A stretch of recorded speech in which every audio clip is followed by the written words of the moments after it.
Je salue le peuple de Dieu, je salue les enfants de Dieu, je salue tous ceux qui participent à ce programme de jeûne et de prière.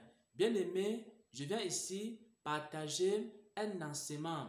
Depuis que je me suis réveillé en cette matinée, en ce 6e jour de jeûne et de prière, le Seigneur a mis dans mon cœur un enseignement qui s'intitule La grâce de Dieu. Bien-aimés, pendant que nous sommes en train de jeûner et de prier, il y a beaucoup qui ont reçu des révélations, il y a beaucoup qui ont reçu des visions, il y a beaucoup qui ont reçu des songes, il y a beaucoup à qui le Seigneur a parlé et aussi il y a certains à qui le Seigneur n'a pas parlé.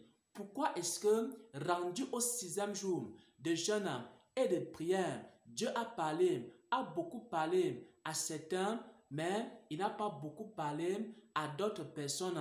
Quelle est donc la différence entre deux chrétiens qui jeûnent, entre deux chrétiens qui prient, entre deux chrétiens qui cherchent Dieu? La différence, c'est la grâce de Dieu. Bien-aimés frères et sœurs en Christ, si tu arrives à prier, si tu arrives à jeûner, si tu arrives à recevoir les dons de Dieu, ce n'est pas forcément parce que tu es plus fort que ton frère, c'est simplement parce que la grâce de Dieu est dans ta vie. Et lorsque la grâce de Dieu est dans la vie d'un serviteur de Dieu, et lorsque la grâce de Dieu est dans la vie d'un chrétien, et lorsque la grâce de Dieu est dans la vie d'une église, cette église-là n'a pas besoin de faire beaucoup d'efforts pour pouvoir faire certaines choses. Par exemple, pour prier, il faut une grâce pour la prière et également pour jeûner, il faut une grâce pour le jeûne. Et si Dieu répand dans ta vie la grâce de prier, alors tu pourras prier pendant des heures. Les hommes et les femmes qui prient, ce n'est pas parce qu'ils sont trop forts, c'est simplement parce que Dieu leur a accordé la grâce de prier. Il y a aussi ceux qui jeûnent, ce n'est pas parce qu'ils sont trop forts, c'est simplement parce que Dieu leur a accordé la grâce de jeûner. Et ceux qui ont des révélations, ce n'est pas parce qu'ils sont plus forts que les autres, c'est simplement parce que Dieu leur a accordé la grâce d'avoir des révélations. Et la grâce de Dieu peut demeurer dans la vie d'un homme ou alors la grâce de Dieu peut partir de la vie d'un homme. C'est la même chose. Si par exemple, tu as des enfants, pour éduquer tes enfants, tu as besoin de la grâce de Dieu pour savoir comment les éduquer.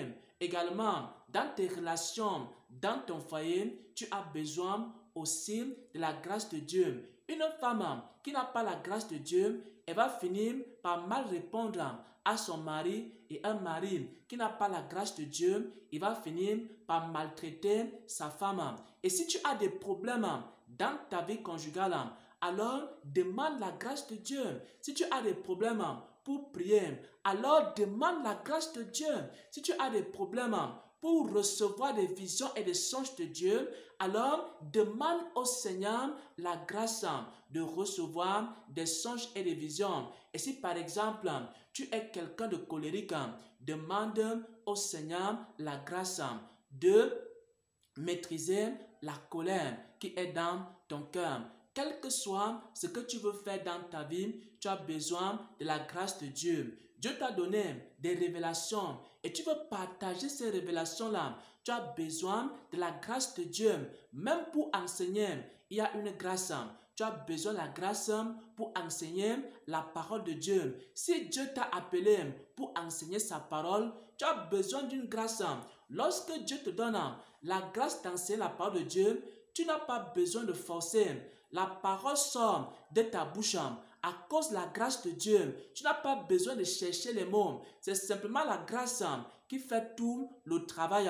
C'est pourquoi l'apôtre Paul dit ceci: je n'ai pas travaillé, non pas moi qui ai travaillé, mais c'est la grâce de Dieu qui était en train de travailler. C'est la grâce de Dieu qui opère les miracles.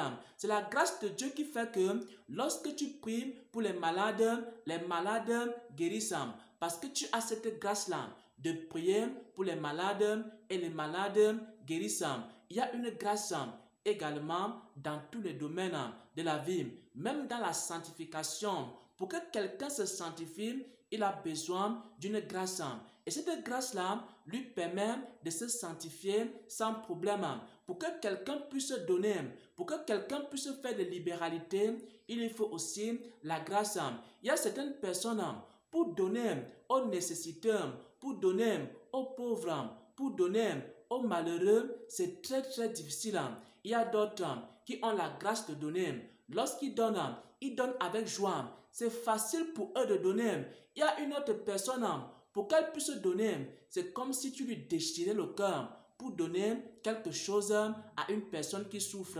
Mais celui qui a la grâce de donner, alors la personne peut donner en souriant. La personne peut donner avec joie. Pourquoi? Parce qu'elle a la grâce de donner. Et dans tous les domaines dans lesquels nous avons des difficultés, nous avons besoin de la grâce de Dieu. Je ne sais pas dans quel domaine tu souffres. Je ne sais pas dans quel domaine tu soupires après Dieu. Je ne sais pas ce qui te dérange dans la vie. Je vais te dire une chose. En ce 6e jour de retraite spirituelle, tu as besoin de la grâce de Dieu dans ce domaine. Demande au Seigneur de t'accorder sa grâce. Ça peut être, tu n'arrives pas à prier. Demande à Dieu la grâce de prier. Ça peut être, tu n'arrives pas à jeûner. Tu n'arrives pas à aller au bout de ton jeûne. Demande à Dieu la grâce de jeûner. Ça peut être, tu n'arrives pas à te maîtriser. Tu as un problème avec la colère. Il faut demander la grâce de Dieu. Ça peut être un problème de péché, les péchés sexuels. Tu as déjà combattu les péchés sexuels, mais tu n'arrives pas à les vaincre. Demande quoi? La grâce de Dieu. Ce n'est que par sa grâce que tu peux t'en sortir. Tu ne reçois pas les paroles de Dieu. Tu n'entends plus la voix de Dieu. Demande simplement en ce 6e jour la grâce de Dieu. Tu as des problèmes avec tes enfants. Il y a des problèmes de maladies dans ta vie. Demande la grâce de Dieu. Quel que soit le domaine dans lequel tu as des difficultés, alors tu peux demander au Seigneur de t'accorder la grâce. Et pendant ce temps de repentance, si tu ne t'es pas encore repenti, alors demande au Seigneur la grâce. Sa grâce pour que tu te repentes. Sa grâce pour que tu abandonnes les mauvaises voies. Sa grâce pour que tu puisses le suivre. Sa grâce pour que tu puisses abandonner telle ou telle chose que tu n'arrives pas à abandonner depuis des années. Tu as déjà fait beaucoup d'efforts. Tu as déjà beaucoup jeûné. Tu as déjà beaucoup prié. Tu t'es déjà beaucoup battu pour résoudre un problème.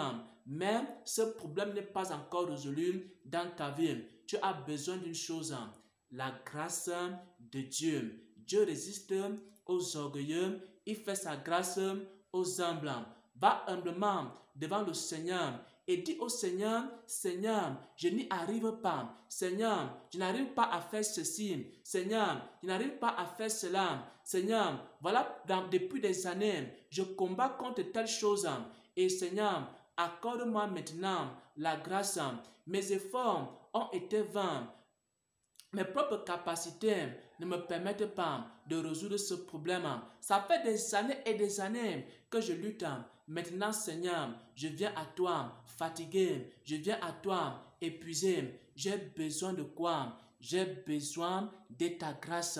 Et le Seigneur va déverser en toi sa grâce. Et le Seigneur va te donner la capacité dans ton incapacité. Quelle que soit la chose qui t'a dérangé depuis des années, tu as essayé de lutter avec tes propres capacités. Maintenant, abandonne tes combats, abandonne tes luttes, abandonne tes armes. Demande maintenant la grâce de Dieu. Ce que tu n'as pas pu faire par tes propres moyens, par tes propres capacités, la grâce de Dieu va faire cela dans ta vie. Le problème que tu n'as pas pu résoudre par tes propres moyens, par tes propres forces, la grâce de Dieu va résoudre cela. Tu as besoin d'une chose, la grâce de Dieu. Va vers le Seigneur, va vers le Seigneur Jésus-Christ et demande-lui sa grâce et supplie-lui pour qu'il t'accorde la grâce. Et je vais prier pour un frère, pour une soeur, pour une personne qui va aller devant le Seigneur, qui va implorer la grâce de Dieu, qui va implorer la miséricorde de Dieu. Tu n'arrives pas à dormir la nuit, tu as des cauchemars, tu as des mauvais rêves. Demande au Seigneur la grâce de Dieu. Tu as des difficultés dans ta vie familiale, dans ton entreprise. Constamment, tu es attaqué par toutes sortes de choses et tu faiblis et la colère monte dans ton cœur. Tu as besoin de la grâce de Dieu. Il y a quelqu'un qui n'arrive pas à prier. Il y a quelqu'un qui n'arrive pas à ressentir la présence de Dieu. Tu as besoin de sa grâce.